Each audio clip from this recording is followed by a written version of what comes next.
Salut à toi et bienvenue dans mon nouvel épisode de ma série mensuelle où je te dévoile chaque mois mes réussites, mes échecs, mon chiffre d'affaires et qu'est-ce qui m'attend pour le mois d'après. On perd pas plus de temps, on part directement sur les réussites de ce mois de juillet. Let's go! La première réussite de ce mois de juillet, c'est tout simplement que j'ai fait appel à une coach en images et relooking dans le but de pouvoir me relooker, mais plus dans l'objectif professionnel.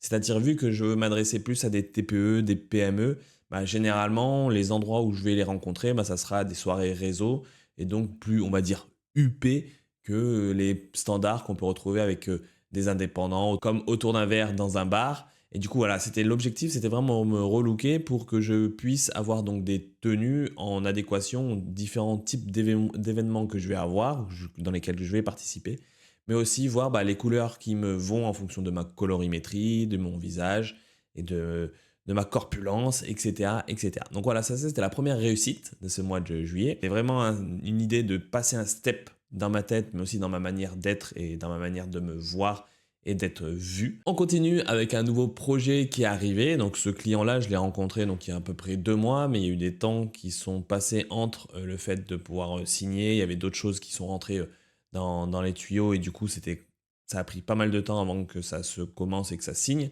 Et du coup, c'est une boutique en ligne. Je t'en dirai plus lorsque ça sera sorti.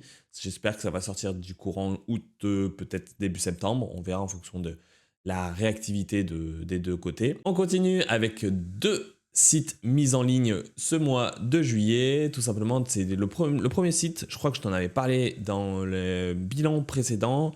Il manquait juste de mettre les nouvelles photos de l'équipe, sachant qu'ils ont fait appel à un photographe, du coup il y a du temps avant que le photographe retravaille les photos, les envoie, qu'il me les transmette, etc., etc. Donc voilà, il y a deux nouveaux sites qui ont été mis en ligne. Si tu veux voir ces deux nouveaux sites, tu as tout simplement à aller sur mon site internet cédriccheviard.fr ou si tu veux me donner un coup de boost sur mon référencement naturel, tu marques création de site internet Grenoble et tu me défiles et normalement tu devrais me voir sur la page numéro 1. On enchaîne avec la quatrième réussite, c'est tout simplement que j'ai sorti enfin l'extension WordPress qui est liée à mon outil que j'ai créé, mon side project comme on dit. Je t'en avais parlé déjà dans des vidéos précédentes, j'ai sorti l'outil qui s'appelle Smart DPE qui permet tout simplement de générer des étiquettes DPE et GES. C'est tout ce qui est lié par rapport aux biens immobiliers lorsqu'on souhaite vendre, etc. Et du coup, j'avais créé un site dans lequel on pouvait créer des étiquettes et du coup sauvegarder ces étiquettes pour pouvoir les récupérer à n'importe quel moment et à n'importe quel instant sans avoir la nécessité de les sauvegarder sur son PC et après de les perdre et ne plus savoir où elles sont lorsqu'on en a besoin. Et du coup, l'idée derrière ça, c'est que j'ai créé une extension WordPress qui permet tout simplement à travers un site WordPress de générer des étiquettes DPE et GES. Si tu n'as pas de compte sur Smart DPE, tu peux tout à fait utiliser cette extension, l'installer et l'utiliser pour pouvoir afficher des étiquettes DPE sur ton site WordPress. Et si tu as un compte et que tu es abonné du coup à la solution Smart DPE, tu auras juste à te connecter à travers ton site WordPress avec tes identifiants de l'outil. Et lorsque tu vas mettre des étiquettes, tu pourras mettre la référence de ton étiquette depuis le site internet. Comme ça t'évite en fait de mettre le chiffre. Tu mets directement, ça correspond à cette étiquette-là. Du coup, dans ton dashboard, lorsque tu auras changé, si tu dois changer à l'avenir, tu changeras un côté et directement, ça s'appliquera automatiquement à travers ton site internet. Ma cinquième réussite, c'est que j'ai fait un passage sur une chaîne Twitch en live, tout simplement pour parler autour de WordPress, différentes choses. Donc on était trois. Je ne me souviens même plus si je t'en avais déjà parlé dans la vidéo du bilan précédent, mais il me semble que ça s'est bien déroulé en juillet. Et du coup, non, franchement, c'était cool. Alors le projet, il est venu d'une rencontre qui s'est passée lors du WordCamp à Toulouse, pendant l'after. Du coup, j'ai échangé avec celui qui organisait le live. Donc, c'était la première édition. Et du coup, il avait pour objectif de créer un live avec échanger avec différents acteurs dans l'univers WordPress. Et du coup, moi, j'étais le premier invité de ce live-là. Donc franchement, c'était super cool. Un peu de stress parce que c'est la première fois lorsque j'échange en live vraiment à travers une vidéo, quoi. Et du coup, franchement, pas mal de stress. Mais une fois que tu es rentré un peu dans le bain, tu commences à échanger, etc., etc. Donc franchement, c'était super cool comme premier événement. Donc si à l'occasion, si tu regardes ma vidéo et que tu fais des podcasts ou des lives sur Internet, n'hésite pas à me contacter si mon profil t'intéresse pour qu'on échange de l'univers de WordPress ou d'autres choses en fonction de ce que tu veux échanger. On continue avec la 6e réussite, c'est tout simplement un prospect que j'ai rencontré à travers LinkedIn. Alors franchement, c'est un peu improbable comme rencontre, mais c'est pas mal. C'est que du coup, à travers LinkedIn, comme tu le sais, je partage du lundi au vendredi des posts, que ce soit sur WordPress, Elementor, la création d'outils, etc., ou ma vie de solopreneur, on va dire. Et aussi, j'interagis du coup avec d'autres types de posts, que ce soit des indépendants ou des entreprises, n'importe qui. Et j'ai vu un post passer, je l'ai lu, je l'ai trouvé intéressant, du coup je l'ai liké. Et cette personne-là, donc qui était à l'origine du post, est allée voir mon profil sur LinkedIn et a trouvé mon profil intéressant. Et du coup, par curiosité, elle est allée voir le lien qui est associé à mon profil LinkedIn et du coup qui renvoie vers mon site internet. Et du coup, en parcourant mon site internet, elle a trouvé mes différents éléments qui étaient marqués, mais aussi mes différentes études de cas intéressantes. Et du coup, elle a pris contact avec moi. Et du coup, on est en train d'échanger pour son éventuelle création de son site internet. Donc, elle a eu des mauvaises expériences dans le passé. Et du coup, potentiellement, ça va arriver sur un nouveau client. Donc, je croise les doigts, je touche du bois. Du coup, je trouve que c'est un peu improbable comme mise en relation, quoi, comme prospect, comme comment cette personne-là est arrivée jusqu'à moi. Comme quoi, c'est pas forcément que sur ta manière de communiquer que tu peux attirer des clients, mais aussi dont la façon dont tu interagis avec les autres types de postes ou le type de personnes, surtout dans le milieu digital, quoi. Donc franchement, il y a ces deux capts ou ces deux notions à avoir lorsque tu publies sur LinkedIn. C'est aussi interagis. Ne fais pas que la personne qui publie et basta qui répond à ses commentaires. Aussi participe, interagis avec d'autres personnes et on ne sait pas sur un malentendu ou sur X ou Y raison, potentiellement ils prennent contact avec toi et ça peut se déboucher donc sur une opportunité derrière. Ma 7e réussite, c'est tout simplement que j'ai passé le cap des 30 ans. Donc oui, c'était mon anniversaire le 25 juillet, je suis né en 1995 et donc j'ai eu 30 ans cette année. Bon, pour le moment, je vois aucun changement particulier. On va voir si les douleurs de dos ou d'autres douleurs vont apparaître. Mais pour le moment, tout va bien et on continue à essayer de pratiquer un peu de sport pour juste maintenir tout ça. Et non, pour le moment, ça va, c'est juste un chiffre. Moi, c'est ma manière de voir les choses. Donc voilà, le cap des 30 et on va voir si du coup, cette trentaine ou le cap des 30 va m'ouvrir d'autres opportunités, va vraiment me lancer dans mon autre entrepreneuriat et dans l'évolution de ma société. Et la dernière réussite que j'ai envie de te partager, c'est tout simplement qu'on a dépassé les caps des 500 abonnés sur la chaîne YouTube. Franchement, c'est incroyable, sachant que j'avais fait un post, je crois qu'il y a 2 semaines, non même, ouais, peut-être 2 semaines ou 15 jours, 20 jours, sur le fait qu'on venait de dépasser le cap des 400 abonnés. Et en fait, j'avais préparé un post sur LinkedIn par rapport à ça. Et j'ai dû changer ça parce qu'on avait déjà passé les 450. Et là, on a encore passé les 500. Au moment où je tourne la vidéo, je crois qu'on est à 510, un truc comme ça. Mais c'est incroyable comme ça évolue fortement en ce moment, exponentiellement. Donc franchement, je suis super satisfait. Ça montre que ce que je produis intéresse et au moins aide. J'essaye de faire des formats un peu différents de ce qu'on voit.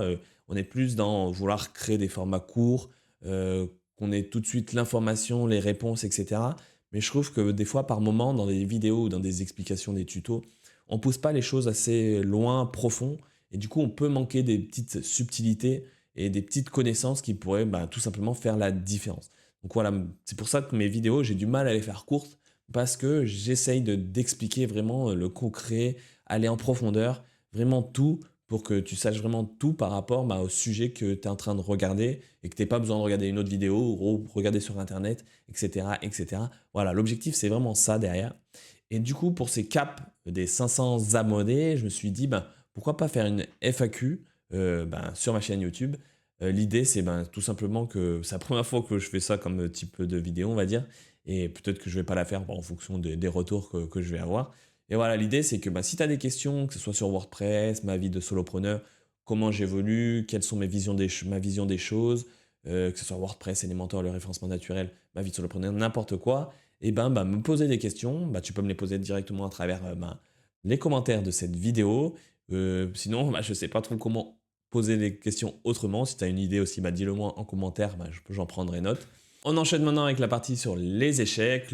Tout simplement, le premier échec que j'ai eu durant ce mois de juillet et que je m'étais fixé comme objectif sur le mois précédent, c'est tout simplement de prospecter sur LinkedIn et avoir pas forcément un résultat d'un client, mais plus potentiellement un échange, que ce soit en présentiel ou par visio, avec un potentiel prospect, justement pour lui montrer ce que je peux apporter à son entreprise.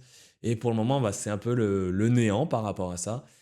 C'est vrai qu'en fait, vu que je m'adresse plus à des TPE, des PME, donc à des chefs d'entreprise, l'échange n'est pas forcément le même qu'avec un indépendant derrière.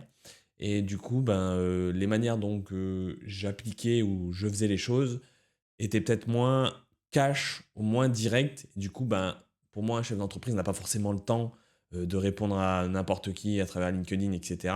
Et donc, il faut vraiment avoir quelque chose qui impacte et qui interagit rapidement. Et du coup, ça, j'ai eu du mal à le faire. Et même, j'ai encore du mal à le faire. Donc là, je suis en phase de test sur certaines choses. Mais pour le moment, franchement, ça ne m'apporte pas de réussite plus que ça au niveau des chefs d'entreprise.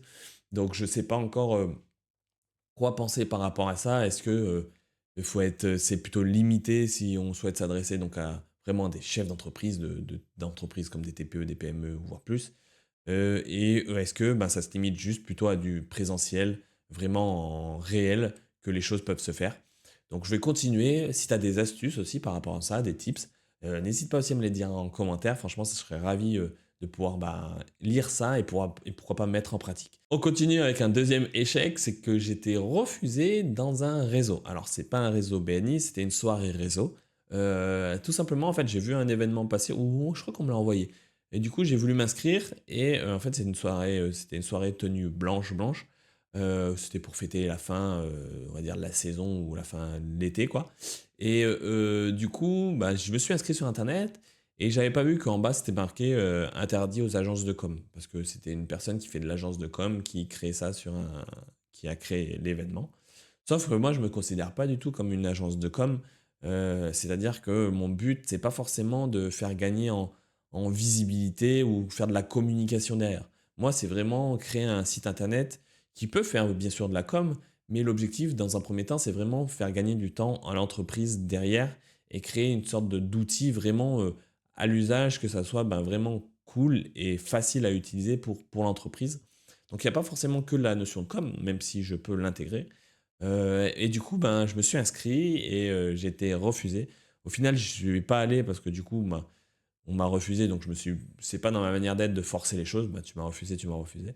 Mais voilà, c'est un peu dommage, sachant que c'était pas très sympa de son côté. Je lui ai dit, ok, moi ça me dérange pas que je me sois refusé, mais autant rembourse-moi ma place. Et du coup, cette personne-là n'a pas du tout donné de nouvelles. Mais bon, c'est comme ça, c'est la vie, ça arrive. C'est mon premier refus, mais je pense que j'en aurai d'autres à l'avenir. Et bon, on passe à autre chose, on passe à la suite. Le troisième échec, c'est plus d'un point de vue perso, c'est-à-dire que j'ai pas réussi à avoir cette motivation comme j'avais auparavant pour faire plus de sport ou faire le sport que je faisais habituellement. C'est vrai que, en fait, des fois, lorsque tu as des projets à mener, tu essayes d'aller jusqu'au bout, au bout, au bout. Et du coup, en fonction du timing que ça prend, au bout d'un moment, tu as la fatigue, tu as plein de choses qui rentrent en compte. Et du coup, tu te dis, j'ai la flemme et j'y vais pas. Je sais qu'avant, je me forçais quand même à avoir des périodes pour vraiment faire du sport. Du coup, pour ce mois-ci, ça n'avait pas du tout été le cas. Je m'étais vraiment préparé dans la tête à se dire, ok, dans ces moments-là, il faut que j'aille faire du sport. Mais au final, ça a pris plus de temps que prévu au niveau de mon taf. Faut répondre au téléphone, faire de la compta, etc., etc. Donc il y a pas mal de choses qui rentrent en compte. Du coup, c'était un peu complexe de mettre ça en place. Et du coup, c'est vraiment un échec pour moi parce que franchement, le sport, ça fait partie de moi. Autant je fais pas mal de hand d'une manière générale lorsqu'il y a la saison, mais à côté de ça, je fais aussi pas mal de musculation, même du padel. Donc franchement, je suis un peu déçu de moi par rapport à ça.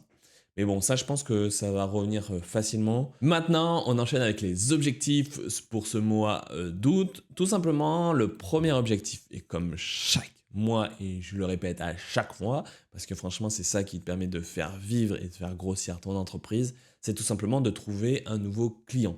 Que ce soit par le biais d'un réseau, que ce soit le biais via Internet, via LinkedIn, que ce soit via YouTube, n'importe où, il faut trouver un nouveau client pour justement faire croître ton entreprise et du coup avoir plus de chiffre d'affaires chaque mois. Si ça t'intéresse et si tu as un projet de site internet ou potentiellement si tu connais un chef d'entreprise ou une personne qui recherche un prestataire, plutôt pour moi un partenaire, parce que c'est ma vision de des choses, je ne suis pas un prestataire à un instant T, je suis vraiment un partenaire sur le long terme, n'hésite pas à me mettre en relation, n'hésite pas à lui transmettre mes coordonnées, tu retrouveras tout sur LinkedIn ou à travers ma chaîne YouTube ou à travers mon site internet. Donc n'hésite surtout pas.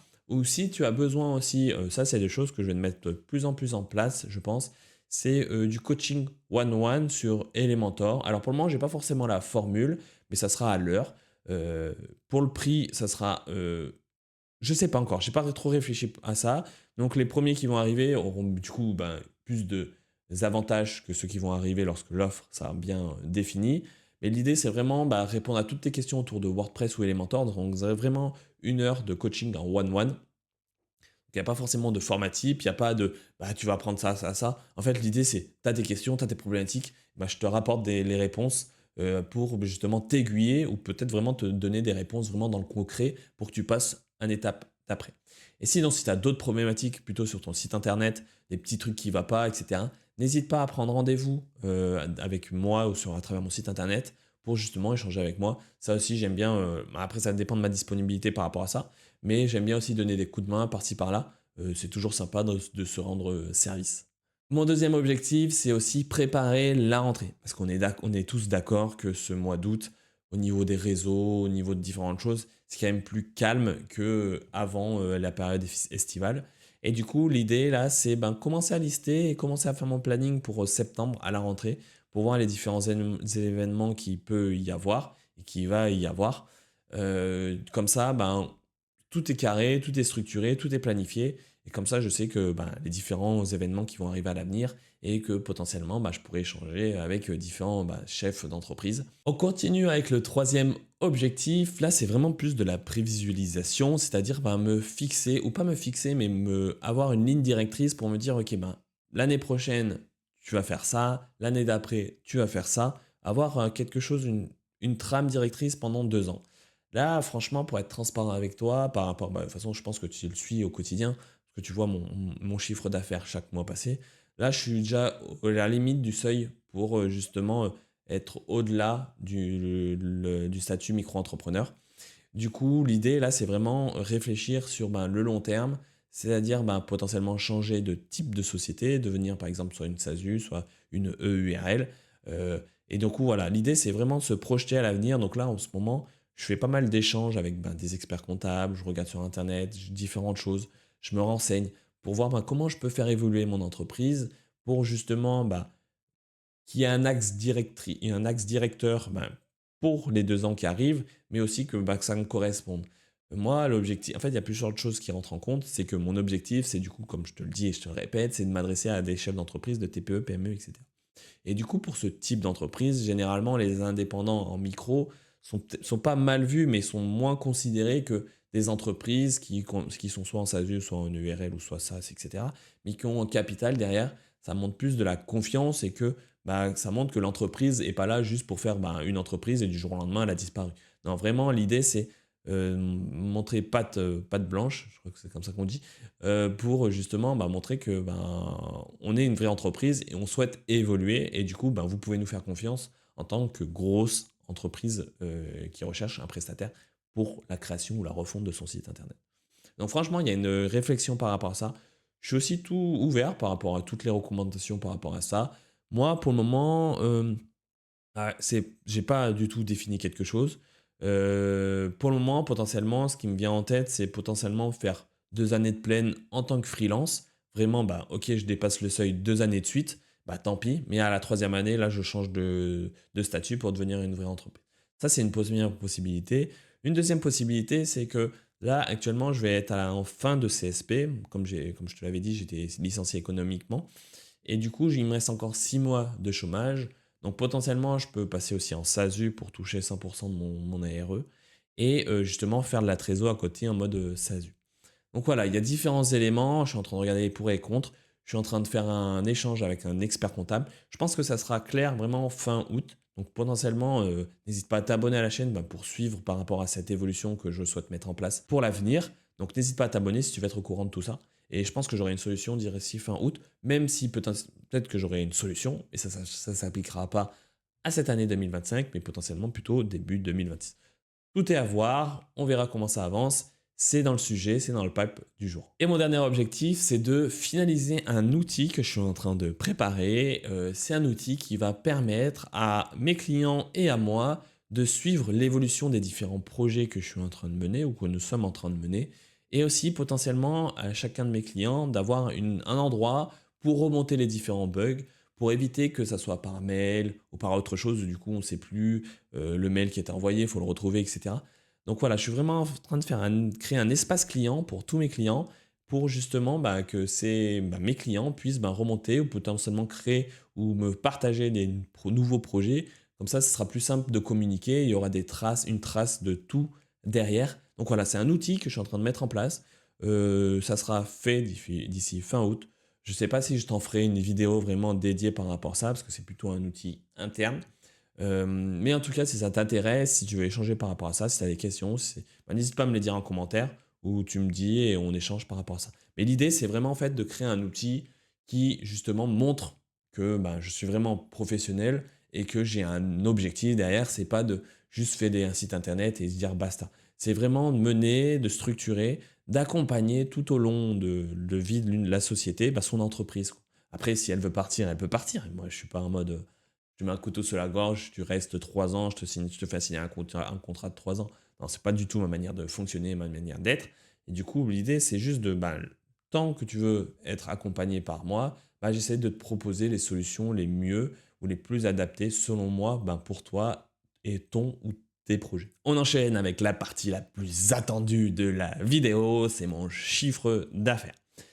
Comme d'habitude, je répète comment je catégorise tout mon chiffre d'affaires. Auparavant, il y a un petit changement, c'est que auparavant j'avais donc webmaster, projet, SEO et autres. Je baisse un peu les yeux, c'est parce que comme ça je regarde tout ça en parallèle. J'ai décidé de supprimer la partie SEO parce que généralement je fais toujours rien par rapport à ça et c'est pas quelque chose que je veux communiquer à l'avenir dessus. Bien sûr, je prends du SEO en one shot ou si tu as des besoins en référencement naturel, je peux te donner des conseils. Potentiellement, je peux te rediriger vers des confrères sur lesquels j'ai confiance, qui font du super bon boulot et du coup tu peux échanger avec eux directement. Moi, je fais plus du SEO vraiment SEO en mode prestation, c'est plutôt du one shot, des audits, des choses comme ça. Ça, je le fais encore. Mais sur des prestations sur le long terme, c'est plus du tout mon cap ou une prestation que je vais mettre en avant. Donc, si tu as des demandes par rapport à ça, tu me le dis. Moi, je peux te relayer avec d'autres personnes qui sont vraiment tip top. Donc ça, le SEO, je l'enlève de mon chiffre d'affaires. Du coup, maintenant, il reste webmaster, projet et autres. Pour rappel, webmaster, c'est tout ce qui est lié à la maintenance ou les interventions ponctuelles. Les projets, c'est les nouveaux sites internet, les évolutions sur un site internet qui sont plus qu'une intervention ponctuelle. Et l'autre, c'est tout ce qui est lié du coup à mes revenus passifs. Donc potentiellement, Smart DPE, c'est un revenu passif, ou ma notion d'apporteur d'affaires. Donc voilà, c'est les 3 grosses catégories, on va dire. Au niveau du webmastering, maintenant je vais faire des fourchettes, je vais pas te dire plutôt maintenance ou intervention parce que des fois c'est un peu chiant de retrouver tous les trucs. Du coup, on va dire qu'on est une enveloppe de 1500 € au niveau du webmastering, donc ça contient donc la maintenance et les interventions. Au niveau des projets, donc pour ce mois de juillet, on est autour des 8000 €, donc création de site internet, évolution, finalisation de site, refonte. Pour le SEO, du coup, ça, on supprime. Il n'y a plus de SEO. Et la notion de autre, on est autour, je regarde, on est autour des 120 € à peu près. Donc, c'est un mélange d'apporteur d'affaires et de revenus passifs. Maintenant, je commence à avoir de l'apporteur d'affaires. Donc, ça se rajoute à mon éventail de prestations, même si c'est pas une prestation, mais à mon éventail de sources de revenus. Parce que pour moi, franchement, l'apporteur d'affaires, c'est autant gagnant-gagnant que dans les deux sens du moment où tu as confiance par rapport avec la personne que tu travailles et ses compétences et ce qu'elle est capable de faire. Franchement, je fais des apporteurs d'affaires un peu dans tous les types de domaines, je ne me restreins pas forcément qu'au web. Donc si ça t'intéresse de faire un peu de l'apporteur d'affaires entre toi et moi, je suis toujours ouvert à la discussion. Bien sûr, il y a une phase d'échange entre toi et moi pour que je puisse te connaître, en savoir plus sur toi, un peu ta manière de travailler, ce que tu as fait auparavant, comment tu fonctionnes, etc.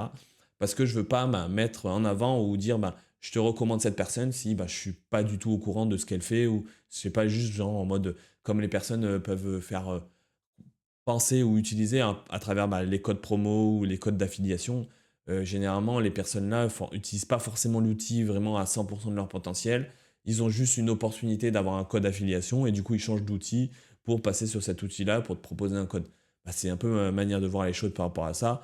Moi, c'est pas du tout ça l'idée. C'est vraiment lorsque je te recommande une personne, c'est que ben, j'ai confiance à elle. Ou sinon, ou si j'ai pas confiance, je te dis juste ben, que je connais une personne, je sais pas ce qu'elle vaut, j'ai jamais collaboré avec elle. Je sais juste que j'ai échangé avec cette personne-là et qu'elle fait ben, quelque chose qui correspond à ce que tu recherches. Donc, ben, je t'invite juste à échanger avec elle et voir ben, s'il y a un feeling ou pas.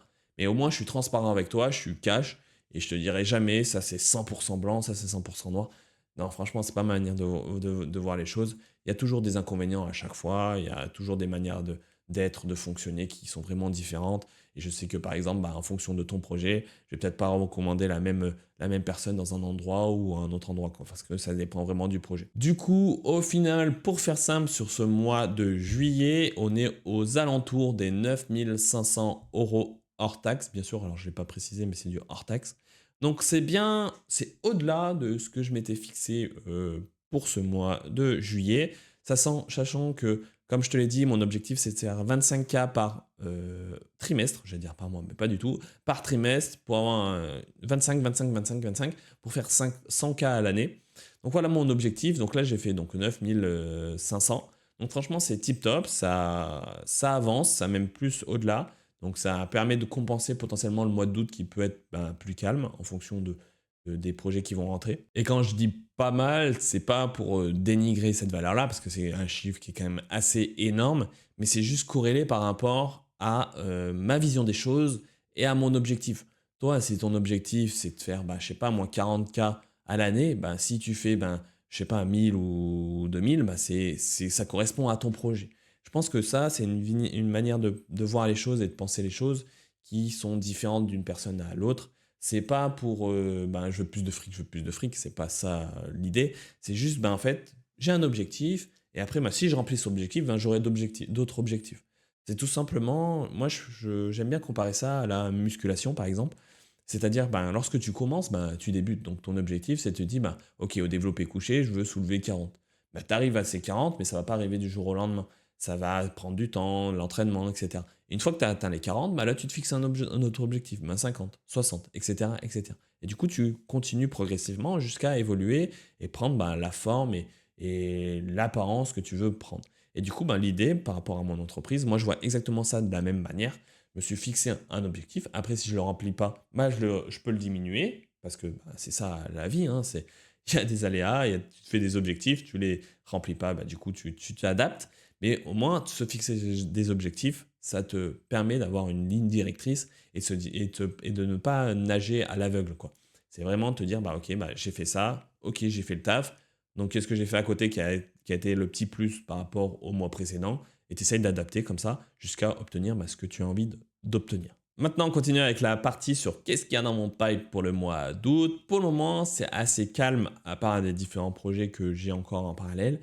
La première chose, c'est que je vais intégrer la CPME fin août, début septembre. La CPME, c'est tout simplement bah, un organisme qui va me permettre plutôt de rencontrer du coup des chefs d'entreprise, donc de TPE, PME, etc. Et du coup, je pense que c'est un cap, c'est un autre réseau et c'est un cap par rapport dans la ligne directrice que je veux évoluer. Donc, je veux évoluer dans ce sens-là. Donc, je pense qu'il faut que j'adapte un peu les réseaux.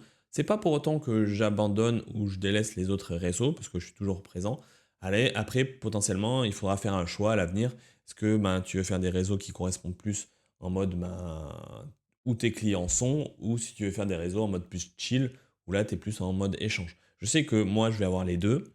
Mais là, l'idée de la CPME, c'est vraiment ben, de pouvoir échanger avec des chefs d'entreprise et potentiellement ben, avec les échanges avec eux, voir ben, quels sont leurs problèmes, leurs douleurs et potentiellement faire des offres ou réfléchir à des solutions ou des prestations qui vont répondre à leurs problématiques et leurs douleurs du moment.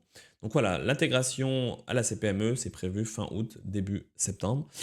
Ensuite, bah, on continue avec bah, le fait que je vais profiter d'une semaine de vacances. Je vais partir à Barcelone du 4 au 8 août. Donc au moment où tu regardes la vidéo, normalement, je serai à Barcelone.